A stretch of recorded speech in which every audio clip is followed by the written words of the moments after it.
Aries, welcome to your weekly sidereal forecast. This is for May 18th through the 24th. My name is Athen. So let's go ahead and look at your chart for this week. Right at the beginning, on Monday, we've got a new moon right on the cusp between your first house and your second house. It's technically still in your first house, but you'll certainly be feeling the energies of both elements here.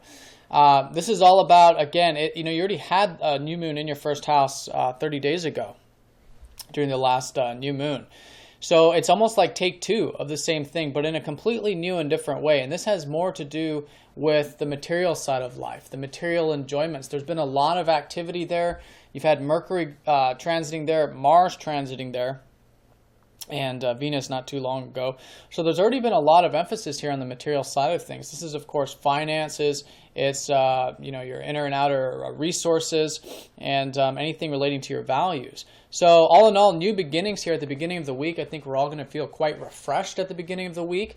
It's like that refreshing feeling of the new moon, new beginnings. And then as the week unfolds, more and more of that energetic energy will start to build just because of the nature of your first house in particular.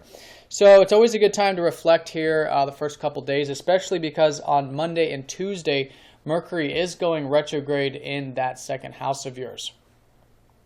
So this is the reflection time now for the next few weeks with that Mercury in the second house, reflecting on the material side of things. Again, all this emphasis on your second house. It might have to do with the finances. It might have to do with wealth. It might have to do with your values, the things you really value in life, your sense of self-worth, what you believe you're worth, things of this nature.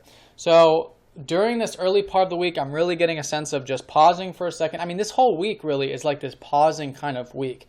I'll explain more why in a little bit. But it's just being patient. It's being calm. It's being malleable, adaptive.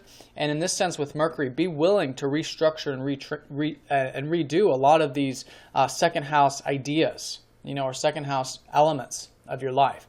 Now, with Mercury retrograde, it doesn't necessarily mean that things aren't going to go well and to not to do anything on the financial side of things. It just means treat it as a learning process. Be willing to make mistakes if they do come up, but be willing to go through the process, because otherwise we don't learn anything during the Mercury retrograde. Mercury retrograde is a time for us to learn about that particular area of our life, to reflect on it and apply it. And it's through that application, it's through that experience that Mercury learns. So there's that pause, and then as the week unfolds, keep putting more and more of that focus and restructuring in that second house, and I think you'll find that very, very useful for you, especially in the next few weeks once you go station direct. So that's the early part of the week. Now on Thursday and Friday, we've got Venus opposing up to Pluto. And so this is going to be the energy here later part of the week. I think we'll feel this as we get closer to Thursday. But this is an important aspect. Actually, all the aspects this week are important. This one has to do with unveiling and changing the way you think and communicate. Because Venus here in your third house, you've been hopefully, connecting to others in that Geminian fashion of exchanging ideas, communicating, enjoying the whole communicative process. Perhaps learning and teaching has been very enjoyable as well.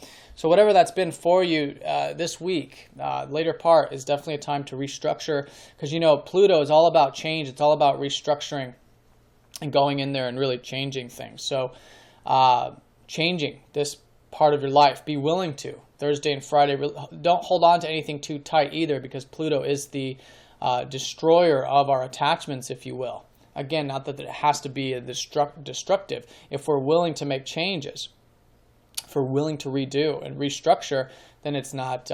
It doesn't feel like that at all, because we're already in the process of it. So be willing to change how you think, maybe in the relationship side of things, definitely in the communicative side of things, especially with your mind, and things relating to the values as well, because Venus does rule your second house. So we are talking here about a lot of this financial stuff, a lot of this or just material stuff, I'll just say, being restructured this week. And in this sense, be willing to and make whatever changes are necessary, especially in the realm of thought and communication, whatever that means for you.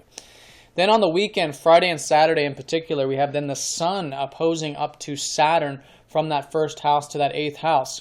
So with all these new beginnings, it's been about, your goals, your drives, your ambitions, the highlight's been on you. Happy birthday for all of you Aries who've had your birthday last month. And so now with all these new beginnings, this fresh new take on things, now we have the testing period of this, you might say, because Saturn is always the tester. So this is patience. It's patience with all these goals. It's patience with your self-expression. It's patience with these passions relating to yourself. And that's always what Saturn is showing us. Now, Saturn recently opposed up to your ruler last week, so I think you're familiar with this energy. So it's very similar in that, you know, as long as we're implementing here the elements of Saturn, taking things nice and slow, then, and in this sense, in the realm of your self-expression in particular, and your creativity and your zest and everything you enjoy in life, then this patience and even hard work can be utilized, you know, if we're willing to. So bring in that Saturnian element into these goals, these drives, these ambitions, everything relating to the second house even, and that mature approach, and then you'll be in flow with this this week. Now, Friday, Saturday, and Sunday, your ruler trines up to the North Node over here in the 6th house. So this whole year is about your self-improvement. It's about taking care of your health, your routine, helping others improve, and just, you know, putting in that growth towards, you know, life, you know, what it is that you are here to cultivate and ground in this life. So that's all very supportive this weekend, actually. So while there's this patience and this Saturnian contracting of energies, there's also this support. And the support is to continue to self-improve, to continue to move into this Virgo direction of whatever it is for you, the routine, organization, things of that nature. And I think you'll find that very supportive over the weekend. And again, it's supporting you in regards to whatever these motivations are and drives are relating to all these second house matters of the material side of things. So Aries, I hope you guys have a nice week. If you have any questions, please let me know. If you're new to this form of astrology, do check out masteringthezodiac.com, and I will see you all next time. Take care.